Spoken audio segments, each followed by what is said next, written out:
নমস্কার, আজকে বানাচ্ছি পনির পরোটা সাথে বড় ছোলার ঘুগনি। 500 গ্রাম পনিরের সাথে নিয়ে নিচ্ছি পেঁয়াজ কুচি, আদা কুচি, লঙ্কা কুচি, ধনেপাতা কুচি, কিছুটা পরিমাণ চিনি,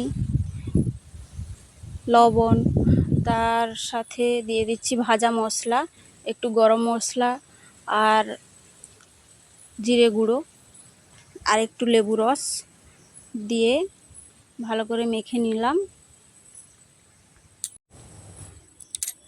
মাখিয়ে এবার যে লেচিটা করে রেখেছিলাম, লেচিতে পুর ভরে আমি এভাবে দেখুন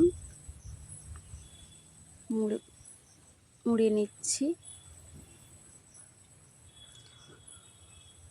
এভাবে সবগুলো ভেতরে পুর দিয়ে মুড়ে নিচ্ছি।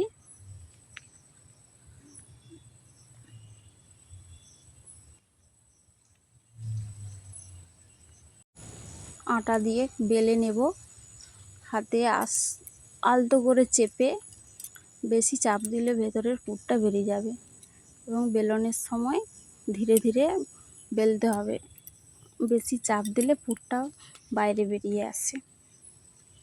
তো কড়াই গরম করে কড়াইয়ে ভেজে নিচ্ছি।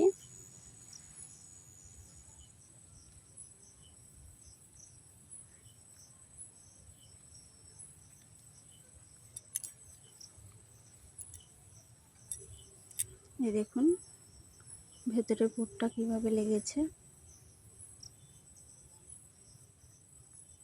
সব পরোটা ভাজা হয়ে গেছে। এবার ঘুগনির জন্য প্যানে কিছুটা দিয়ে দিয়েছি, একটা শুকনো লঙ্কা, কিছুটা জিরে, টমেটোটা লাল হয়ে ভাজা হয়ে এলে এবার দিয়ে দেব আদা বাটা, একটু হলুদ গুঁড়ো আর লঙ্কা গুঁড়ো দিয়ে ঘুগনিটা বানিয়ে নিচ্ছি।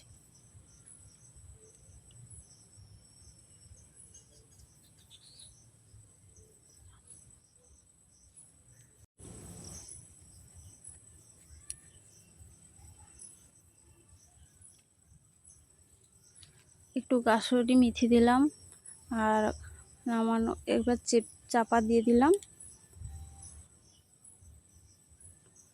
কিছুটা পরিমাণ ফুটিয়ে একটু গরম মশলা দিয়ে এবার রেডি করে নিলাম।